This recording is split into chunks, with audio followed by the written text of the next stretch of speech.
এবার আসি ইয়াজিদের বিষয়। কারবালার যুদ্ধে ইয়াজিদের চাইতে বড় দোষী ছিল কুফার মানুষ। আমি এবং আপনি ইয়াজিদকে গালি দিয়ে কি করব? কারবালার মাঠের ঘটনার মূল ক্রীড়নক হচ্ছে কুফার মানুষ। আব্দুল্লাহ বিন আব্বাস, আব্দুল্লাহ বিন ওমর, হুসাইন রাদিয়াল্লাহু তাআলা আনহুকে বলছে, আপনি কুফায় যেন না, কুফার মানুষ আপনার পিতার সাথে গাদ্দারি করেছে, গাদ্দার, মুনাফিক। আপনার পিতা আলী বিন আবি তালেবের সাথে মুনাফিকি করেছে। আলী বিন আবি তালেব রাদিয়াল্লাহু তাআলা আনহুর একটা পলিটিক্যাল ডিসিশন ছিল, তিনি দারুল খিলাফা মদিনা থেকে পরিবর্তন করে কুফায় নিয়ে গেছিলেন। ওনারা থাকতেন মদিনায়, হুসাইন এবং হাসান রাদিয়াল্লাহু তাআলা আনহু থাকতেন মদিনায়। মদিনার মানুষ তাদের জান এবং প্রাণ দিয়ে ভালোবাসত। পলিটিক্যাল কারণে কুফার মানুষ দাওয়াত দেয়, আসেন আমরা আপনার হাতে বায়াত নেব এবং আপনার ক্ষমতার সামনের রাস্তা আমরা সহজ করব। হাসান এবং হুসাইন রাদিয়াল্লাহু তাআলা আনহুর ক্ষমতার ইন্টেনশন ছিল এরকম না। ওই সময়ের কোনো ঘটনাকে আমরা তাদের প্রতি ছোট হিসেবে দেখতে পারি না, বরং দিনই কারণেই, ইজতিহাদি কারণেই তিনি এটাকে সঠিক মনে করেছেন যে আমি কুফায় যাই, এর দ্বারা দিনের উপকার হবে, মুসলিম উম্মার উপকার হবে। কিন্তু কুফার মানুষ তাকে ডেকে নিয়ে আসার পর তার সাথ দেয়নি, তার সাথে বিশ্বাসঘাতকতা করেছে। ওই জন্য আল্লামা ইকবাল কবিতার মধ্যে বলেছে कि कूफा वालों मुझे मेहमान ना समझो, मैं आया नहीं हूँ बुलाया गया हूँ। আমি নিজে থেকে আসিনি, হে কুফার মানুষ তোমরা ডেকে নিয়ে এসেছো। আয়া নাহি হুঁ বুলায়া গয়া হুঁ, আমি নিজে থেকে আসিনি, তোমরা নিজেরা ডেকে দাওয়াত দিয়ে নিয়ে এসেছো।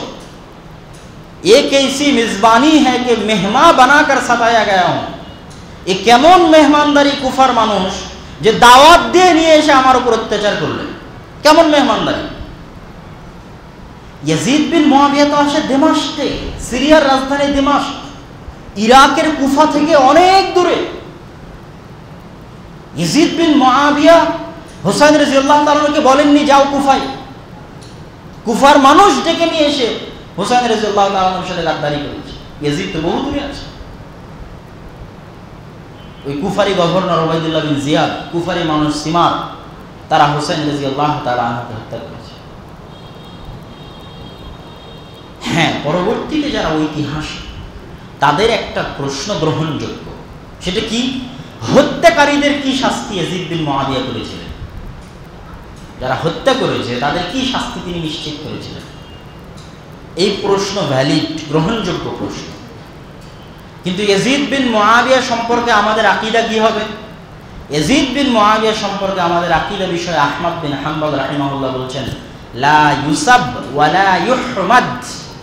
সাব্বা ইয়াসুব্বু মানে গালি দেওয়া, লা ইউসাব, ইয়াজিদ বিন মুআবিয়াকে গালি দেওয়া হবে না, ওয়া লা ইউহমাদ, ইয়াজিদ বিন মুআবিয়ার প্রশংসাও করা হবে না।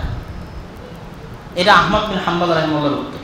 এই উত্তরের উপর পরবর্তীতে বহু সালাফে সালেহিন থেকেছে, শেখুল ইসলাম ইবনে তাইমিয়া, ইবনুল কাইয়িম, তারা সবাই এই আকীদার উপর থেকেছেন যে ইয়াজিদ ইবনে মুআবিয়াকে লা ইউসাব, গালি দেওয়ারও প্রয়োজন নয়, ওয়া লা ইউহমাদ, প্রশংসা করারও প্রয়োজন নয়।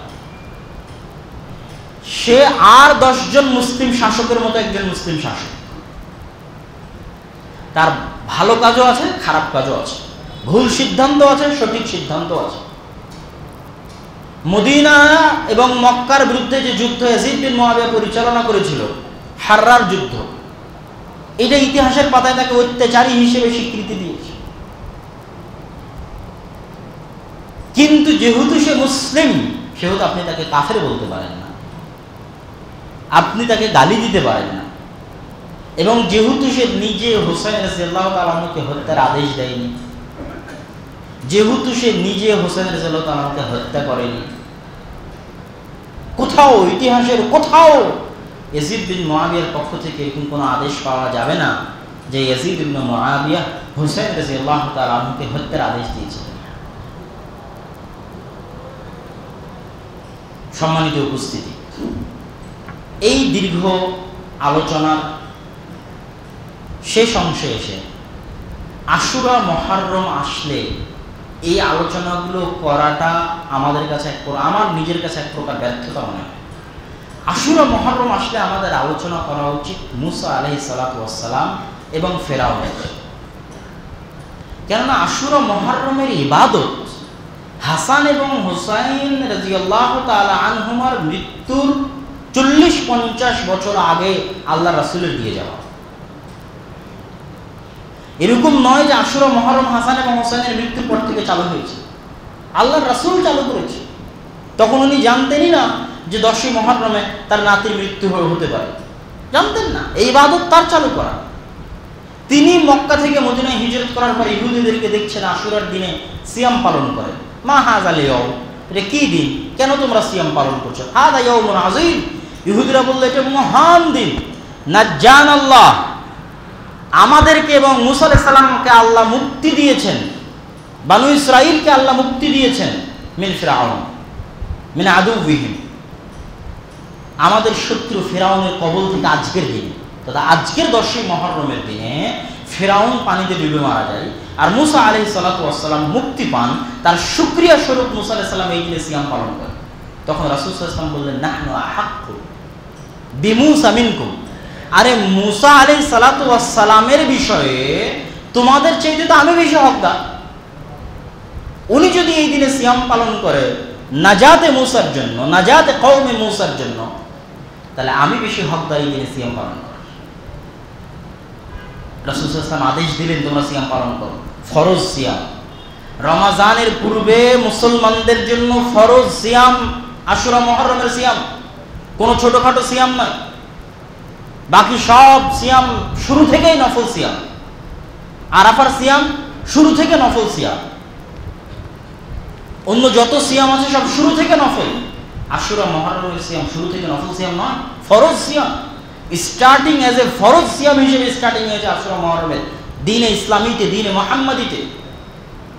যখন রমাজান ফরজ করা হয় তখন আল্লাহ রাসূল ঐচ্ছিক ঘোষণা করেন যে তোমরা মুহররমে চাইলে সিয়াম রাখতে পারো, না চাইলে না রাখতে পারো, রমাজানের ফরজ হওয়ার পর। তাহলে এটা কত গুরুত্বপূর্ণ একটি ইবাদত, এটা আল্লাহ রাসূলের যুগে প্রতিষ্ঠিত হয়েছে। এর সাথে হাসান এবং হুসাইন রাদিয়াল্লাহু তাআলা আনহুমার মৃত্যুর কোনো সম্পর্ক নাই। হুসাইন রাদিয়াল্লাহু তাআলা আনহুর মৃত্যু একটি ঐতিহাসিক ঘটনা, ইতিহাসের অংশ, দিনের অংশ নয়। ওমর রাদিয়াল্লাহু তাআলা আনহুর মৃত্যু ইতিহাসের অংশ, দিনের অংশ নয়। দিনের দরজা মুহাম্মদ সাল্লাল্লাহু আলাইহি ওয়াসাল্লামের মৃত্যুর মাধ্যমে বন্ধ হয়ে গেছে। উসমান ইবনে আফফান রাদিয়াল্লাহু তাআলা আনহুর মৃত্যু ইতিহাসের অংশ। উসমান ইবনে আফফান রাদিয়াল্লাহু তাআলা আনহুর মৃত্যুকে কেন্দ্র করে দ্বীন ইসলামের মধ্যে কোনো কিছু তৈরি করার সুযোগ নেই। দ্বীন বন্ধ হয়ে গেছে ওহী আসার দরজা মুহাম্মদ সাল্লাল্লাহু আলাইহি ওয়াসাল্লামের মৃত্যুর মাধ্যমে। আলী ইবনে আবি তালেবের মৃত্যু কি ইতিহাসের ঘটনার অংশ, দিনের অংশ নয়। কেউ বানায়নি দিনের অংশ। ওমর রাদিয়াল্লাহু তাআলা আনহুর মৃত্যুকে উসমান বিন আফফান দিনের অংশ বানায়নি। উসমান বিন আফফান রাদিয়াল্লাহু তাআলা আনহুর মৃত্যুকে আলী বিন আবি তালেব দিনের অংশ বানায়নি। আলী বিন আবি তালেব রাদিয়াল্লাহু তাআলা আনহুর মৃত্যুকে হাসান এবং হুসাইন রাদিয়াল্লাহু তাআলা আনহুর দিনের অংশ বানায়নি। সম্ভব নয়। আল্লাহ রাসূল চলে গেছেন, ওহী আসা বন্ধ। তাহলে হুসাইন রাদিয়াল্লাহু তাআলা আনহুর মৃত্যু যতই দুঃখজনক, যতই মর্মান্তিক হোক, this is not the part of Islam. এটা ইসলামের দিনের কোনো পার্ট, অংশ নয়। ইসলামের দিনের অংশ হতে হলে রাসূল সাল্লাল্লাহু আলাইহি ওয়াসাল্লামকে জীবিত থাকতে, ওহী আসতে, ওই দিনকে নিয়ে আপনি কোনো কিছু করবেন না, এর জন্য ওহী লাগবে। ওই দিনে আরো বহু ঘটনা ঘটতে পারে, কিন্তু ওই দিনকে নিয়ে আমার এবং আপনার একমাত্র করণীয় হচ্ছে যেটা রাসূল সাল্লাল্লাহু আলাইহি ওয়াসাল্লাম দিয়ে গেছেন, সেটা সিয়াম, যেটা আমরা এবং আপনারা পালন করেছি, করতে থাকবো, করার চেষ্টা করব। এটাই আমাদের নৈতিক ঈমানি দায়িত্ব এবং কর্তব্য। সম্মানিত উপস্থিতি, রাসূল সাল্লাল্লাহু আলাইহি ওয়াসাল্লাম যখন মুহররমকে দিনের অংশ বানিয়ে দিলেন, সিয়ামের আদেশ দিয়ে দিলেন, একদল মানুষ সমালোচনা করলো, দেখো মুহাম্মদ সাল্লাল্লাহু আলাইহি ওয়াসাল্লাম বানু ইসরাঈলের অনুসরণ করে, ইহুদি খ্রিস্টানদের অনুসরণ করে। এই একই অভিযোগ রাসূল সাল্লাল্লাহু আলাইহি ওয়াসাল্লামের বিরুদ্ধে উত্থাপন করা হয়েছিল যখন তিনি কিবলা পরিবর্তন করেছিলেন বাইতুল মাকদিসের দিকে আল্লাহর আদেশে। রাসূল সাল্লাল্লাহু আলাইহি ওয়াসাল্লাম কখনোই চাইতেন না কাবাকে কিবলা থেকে বাদ দিতে। কিন্তু যুগ যুগ ধরে বহু নবী রাসূল যেহেতু বাইতুল মুকাদ্দাস কেন্দ্রিক এসেছেন, বাইতুল মুকাদ্দাসকে কেবলা করে সালাত আদায় করেছেন, বাইতুল মুকাদ্দাসের আশেপাশে তাদের কবর আছে, সেহেতু ওই সমস্ত আসমানি দিনের সাথে ইসলামও যে একটি আসমানি দিন এবং আখিরি দিন, এটার কানেকশন তৈরির জন্য আল্লাহ সুবহানাহু ওয়া তাআলা আদেশ দিয়েছিলেন বাইতুল মুকাদ্দাসের দিকে হয়ে কিবলামুখী সালাত আদায় করার জন্য প্রায় 17 মাস। কিন্তু আল্লাহ রাসূল যেহেতু ছোট থেকে বড় হয়েছে কাবাকে দেখি, কাবা বাইতুল্লাহ, ইব্রাহিম আলাইহিস সালাতু ওয়াস সালামের ঐতিহ্য, ইসমাইল আলাইহিস সালাতু ওয়াস সালামের ঐতিহ্য, এটা দেখে উনি বড় হয়েছে, সেহেতু উনি এটাকে ছাড়তে চাচ্ছিলেন না। পরে আল্লাহ সুবহানাহু ওয়া তাআলা পুনরায় কাবাকে কিবলা হিসেবে নির্ধারণ করেন। কিন্তু ওই যে বাইতুল মুকাদ্দাসের সাথে একটা সম্পর্ক তৈরি হয়ে গেল দ্বীন ইসলামে।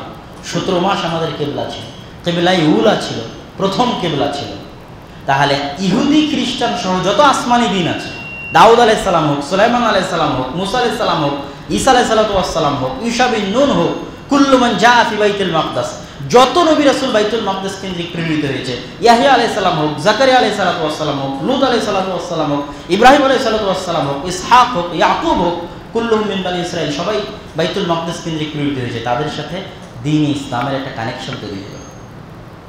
এই কানেকশনকে আরো মজবুত করার জন্য আল্লাহ সুবহানাহু ওয়া তাআলা মেরাজের রাতে কাবা থেকে মেরাজে নিয়ে যাওয়া আল্লাহর জন্য কঠিন কিছু না। যদি বাইতুল মাকদিস থেকে মেরাজে নিয়ে যেতে পারেন, কাবা থেকে পারেন না। কিন্তু কোরআনের আয়াতে আল্লাহ কি অবতীর্ণ করলেন? সুবহানাল্লাযী আসরা বিআবদিহি লাইলাম মিনাল মাসজিদিল হারামি ইলাল মাসজিদিল আকসা আল্লাযী বারাকনা হাওলা,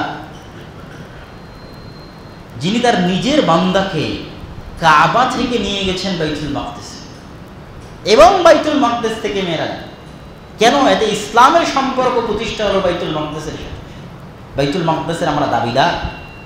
বাইতুল মাকদিসের সকল নবীর ইমামতি করার সুযোগ মুহাম্মদ সাল্লাল্লাহু আলাইহি ওয়াসাল্লামকে দেওয়া হলো।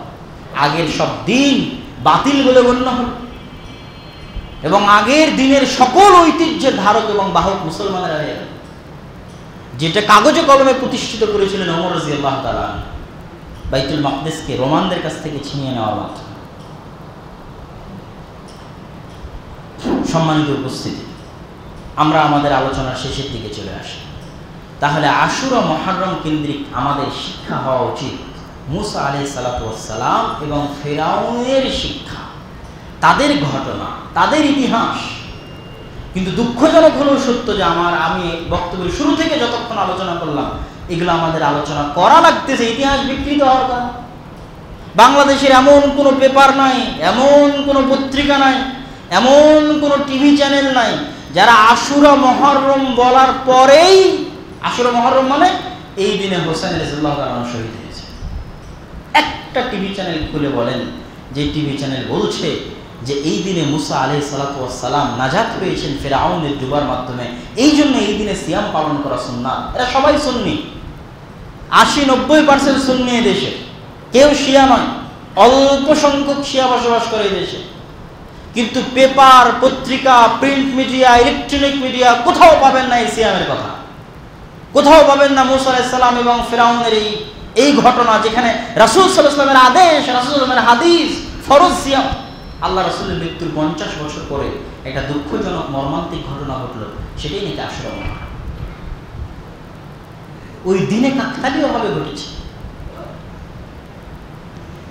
অথচ ওই মর্মান্তিক ঘটনার চাইতে ওমর ইবনুল খাত্তাব, ওসমান বিন আফফান, আলী বিন আবি তালেব, তাদের মৃত্যু আরো বেশি মর্মান্তিক, আরো বেশি কষ্টদায়ক মুসলিম উম্মার জন্য।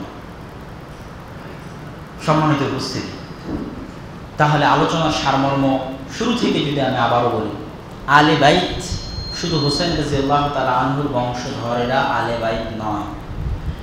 আলে বাইত হোসেন রাদিয়াল্লাহু তাআলা আনহুর ভাই হাসান রাদিয়াল্লাহু তাআলা আনহু আলে বাইতের অন্তর্ভুক্ত। হোসাইন এবং হাসান রাদিয়াল্লাহু তাআলা আনহুর মা ফাতেমা রাদিয়াল্লাহু তাআলা আনহার অন্য বোনেরা, তথা হাসান এবং হোসাইনের খালারা, উম্মে কুলসুম, রুকাইয়া, তাদের পরবর্তী সন্তানেরা আলে বাইতের অন্তর্ভুক্ত।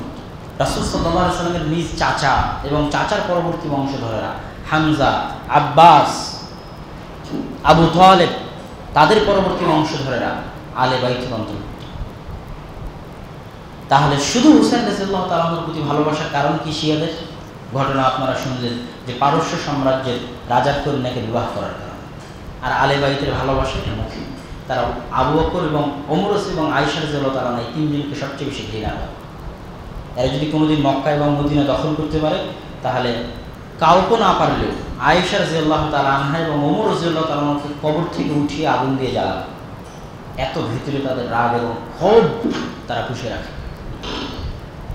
অথচ এগুলো সব আল্লাহ রাসূলের সাহাবীদের বিষয়ে জঘন্য এবং নিকৃষ্ট আকিদা, যেটা কখনোই আমরা বরদাস্ত করতে পারি না। দ্বিতীয়ত, ইয়াজিদ বিন মুআবিয়াকে গালিও দেওয়া যাবে না, প্রশংসাও করা যাবে না। ইয়াজিদ বিন মুআবিয়ার ভক্ত হওয়ারও দরকার নেই, তাকে কাফের বলারও দরকার নেই। এটা আপনাকে কবরেও কেউ জিজ্ঞেস করবে না। ওটা আপনার দিনের অংশ নয়, আকিদার অংশ নয়।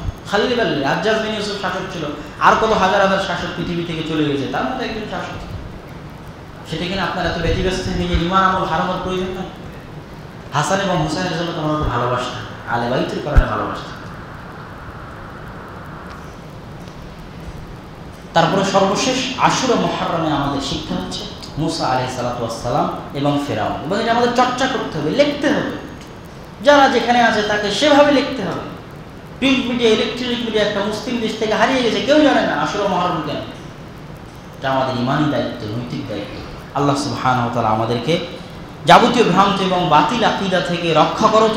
পবিত্র কোরআন এবং সহিহ সুন্নাহ অনুযায়ী রাসূল সাল্লাল্লাহু আলাইহি ওয়াসাল্লামের সকল সাহাবীর প্রতি অন্তরের অন্তরস্থল থেকে ভালোবাসা, এবং রাসূল সাল্লাল্লাহু আলাইহি ওয়াসাল্লামের সকল আলে বাইতের প্রতি অন্তরের অন্তরস্থল থেকে ভালোবাসা আমাদের রাখার তৌফিক দান করুন। আল্লাহুম্মা আমিন।